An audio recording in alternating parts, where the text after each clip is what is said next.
Hello friends, hope सब बढ़िया होंगे। तो आज हम करेंगे periodic table, periodic properties and variation of properties का पार्ट थर्ड। अब हम कर रहे थे पीरियोडिक प्रॉपर्टीज़ के बारे में। अब हम नेक्स्ट हमारी जो प्रॉपर्टी है वो है केमिकल रिएक्टिविटी। क्या है? Chemical reactivity. अब केमिकल रिएक्टिविटी किस चीज़ पे डिपेंड कर रही है कि वो कितने इलेक्ट्रॉन्स दे पा रहा है या कितने इलेक्ट्रॉन्स ले रहा है, उस पे हम उसकी केमिकल रिएक्टिविटी देखेंगे। अगर वो ज़्यादा से ज़्यादा इलेक्ट्रॉन्स दे रहा है तो वो मेटल है, और अगर ज़्यादा से ज़्यादा इलेक्ट्रॉन्स ले रहा है तो वो क्या है? नॉन मेटल है। हमने ये मेटेलिक रिएक्टर और नॉन मेटेलिक रिएक्टर में भी पढ़ा। अब हम इसका करेंगे ट्रेंड। अगर हम लेफ़्ट टू राइट यानी कि अगर हम पीरियड में जाएं, अक्रॉस द पीरियड जाएं, लेफ़्ट टू राइट जाएं, तो जो केमिकल रिएक्टिविटी है पहले क्या होएगी? डिक्रीज़। फिर धीरे धीरे क्या होएगी? वो बढ़नी शुरू हो जाएगी, देन इंक्रीजेस। और अगर हम across the down the group देखें तो क्या होगा?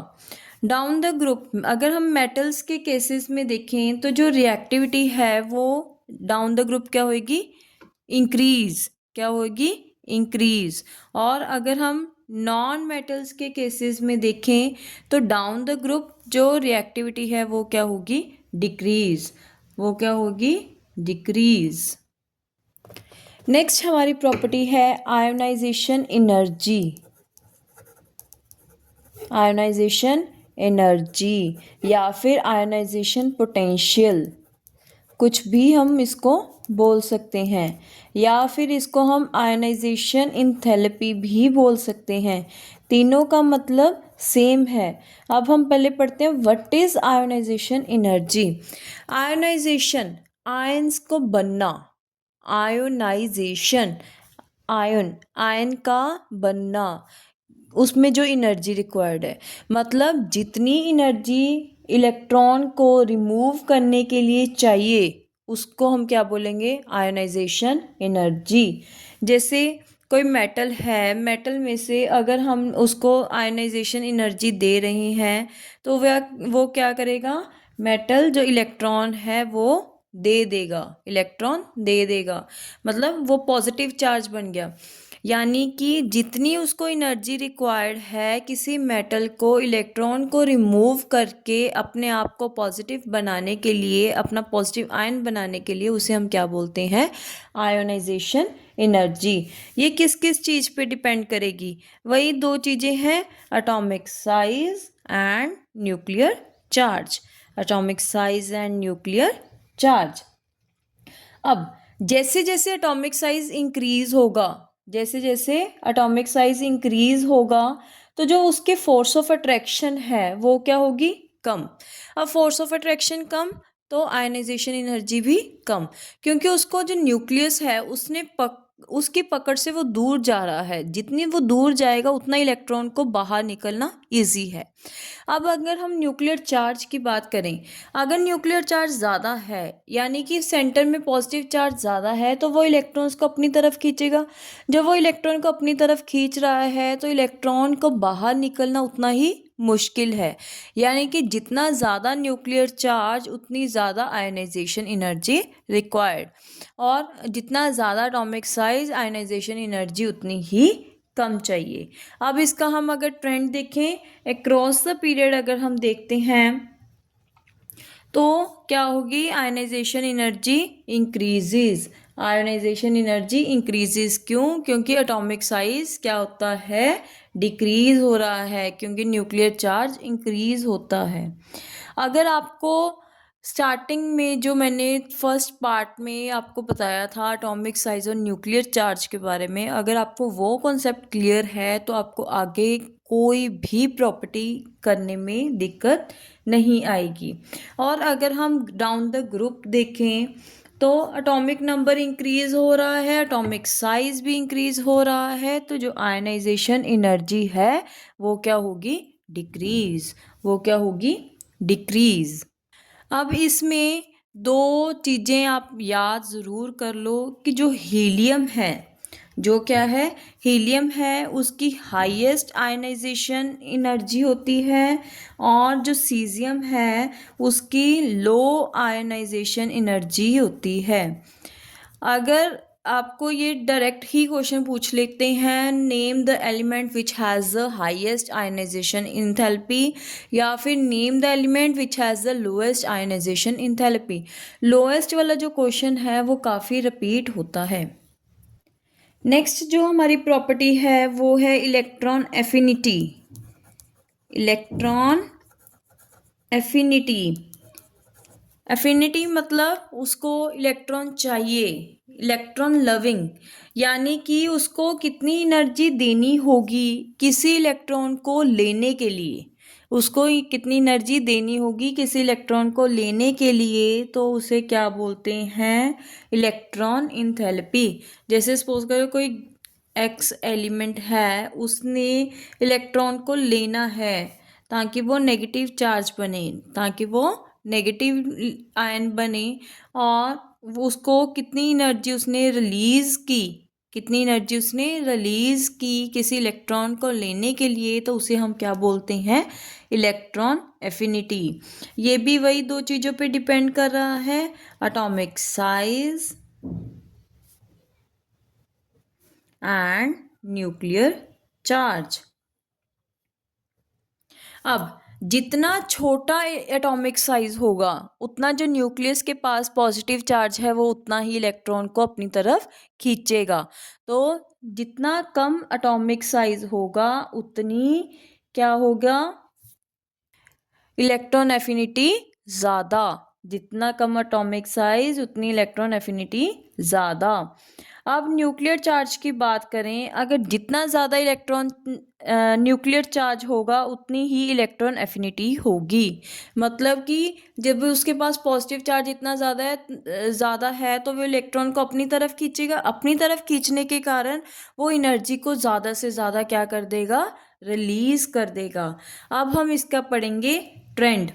तो सबसे पहले हम पीरियड, अक्रॉस द पीरियड पढ़ेंगे।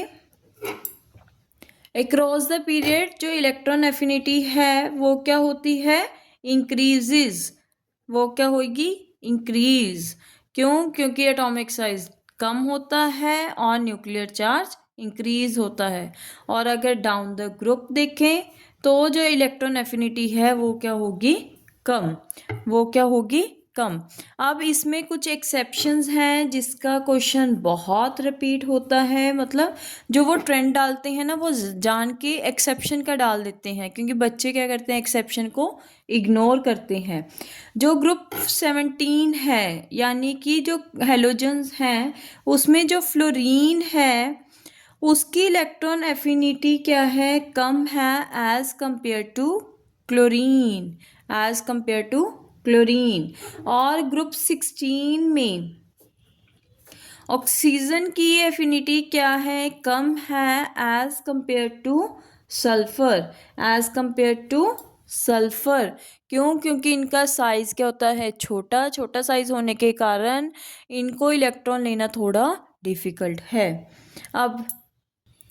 अब हमारी लास्ट प्रॉपर्टी है इलेक्ट्रॉन नेगेटिविटी। इलेक्ट्रोनेगेटिविटी मतलब जैसे सपोज कर लो दो एटम्स हैं, दोनों एटम्स में ने आपस में कोई इलेक्ट्रॉन, जो पेयर ऑफ इलेक्ट्रॉन्स है उसको शेयर किया, तो जिसकी इलेक्ट्रोनेगेटिविटी ज़्यादा होगी वो शेयर्ड पेयर को अपनी तरफ ज़्यादा खींचेगा, उसे हम क्या बोलते हैं, इलेक्ट्रोनेगेटिविटी। अब ये भी वही दो चीज़ों पे डिपेंड कर रहा है, atomic size and nuclear charge. Atomic size and nuclear charge. अब जितना ज़्यादा एटॉमिक साइज होगा उतनी उसकी कम इलेक्ट्रोनेगेटिविटी होगी, और अगर न्यूक्लियर चार्ज की बात करें, जितना ज़्यादा न्यूक्लियर चार्ज होगा उतनी ज़्यादा उसकी इलेक्ट्रोनेगेटिविटी होगी। अब हम उसका क्या करेंगे, ट्रेंड पढ़ेंगे। तो अक्रॉस द पीरियड जो ट्रेंड है इलेक्ट्रॉन एफिनिटी, इलेक्ट्रोनेगेटिविटी का, वो क्या होगा, इंक्रीजेज। वो क्या होगा, इंक्रीजेज। और अगर हम डाउन द ग्रुप पढ़ते हैं तो इलेक्ट्रोनेगेटिविटी क्या होती है, डिक्रीजेज। Electronegativity decreases. अब चैप्टर के कुछ छोटे छोटे टॉपिक्स हैं बट इम्पॉर्टेंट हैं, तो उसको स्किप नहीं करेंगे। तो अब उसको पढ़ेंगे। सबसे पहले है diagonal relationship. Diagonal relationship. Diagonal relationship यानी कि फर्स्ट जैसे ये है, अब हम पीरियड वाइज बात करते हैं। ये पीरियड 2 है और ये पीरियड 3 है। एक लिथियम सोडियम।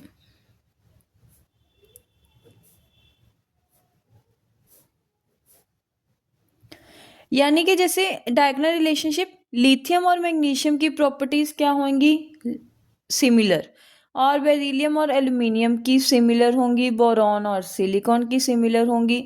अब ये क्या बना रहे हैं? एक ब्रिज बना रहे हैं। क्या बना रहे हैं? ब्रिज। तो इसे हम क्या बोलते हैं? Bridge elements. क्या बोलते हैं? Bridge elements. तो वो कई बार हो चुका है कि वो डायरेक्ट पूछ लेते हैं, give some examples of bridge elements. तो आपने जब भी एग्जांपल लिखनी है तो आपने इस तरीके से ही उसको रिप्रेजेंट करना है एग्जांपल्स को। अब हमारा नेक्स्ट टॉपिक है एटॉमिक नंबर। एटॉमिक नंबर यानी कि उसमें कितने नंबर ऑफ प्रोटॉन्स हैं। कितने नंबर ऑफ प्रोटॉन्स हैं उसे हम क्या बोल देंगे? उसका एटॉमिक नंबर। इसको रिप्रेजेंट हम किससे करते हैं? जेड से। किससे करते हैं? जी से। जैसे कि अगर हम बात करें अपने एल्युमिनियम की, एल्युमिनियम में कितने प्रोटॉन्स हैं? 13। तो उसका 2 8 3, तो उसका एटॉमिक नंबर क्या बन गया? 2 + 8 10, 10 + 3 13, तो उसका एटॉमिक नंबर बन गया 13। नेक्स्ट हमारा लास्ट टॉपिक है इस चैप्टर का, that is mass number. Mass number को हम किससे रिप्रेजेंट करते हैं? ए से। किससे रिप्रेजेंट करते हैं? ए से। अब इसका क्या फॉर्मूला है? A is equal to number of protons plus number of neutrons. कि कितने प्रोटॉन्स और कितने न्यूट्रॉन्स हैं, दोनों को जब हम ऐड करते हैं तो उसका क्या बन जाता है? Mass number. क्या बन जाता है? Mass number. होप आपको जो ये चैप्टर की प्रॉपर्टीज़ हैं, चैप्टर आपको क्लियर हो गया। और जो पीरियोडिक टेबल है उसका मैंने एक शॉर्ट बना के अपने यूट्यूब चैनल पे अपलोड किया हुआ है। अगर आपने पीरियोडिक टेबल लर्न करना है तो आप तो मेरे चैनल पे आप शॉर्ट को देख सकते हैं। अगर आपको पीरियोडिक टेबल याद है तो आपको इस चैप्टर के जो क्वेश्चंस आएंगे वो सॉल्व करने इजी हैं। तो अब मैं एक और शॉर्ट डालूंगी जिसमें आपको मैं बताऊंगी कि कैसे हमने जो क्वेश्चंस हैं वो सॉल्व करने हैं। इसमें आपको डायरेक्ट क्वेश्चन एक दो ही आते हैं, जैसे ब्रिज एलिमेंट हो गया या कुछ है। लेकिन इसमें जो आपको क्वेश्चंस आएंगे वो अरेंज करने के लिए आएंगे कि एलिमेंट्स को अरेंज करो on the basis of this property, on the basis of that property. तो कैसे आपने उसको सॉल्व करना है उसके बारे में एक शॉर्ट मैं आप के लिए जल्दी ही अपलोड करूँगी। तो आप पीरियोडिक टेबल और वो जो क्वेश्चंस को कैसे सॉल्व करना है उसका जो शॉर्ट है आप मेरे यूट्यूब चैनल पे देख सकते हैं। Please like subscribe.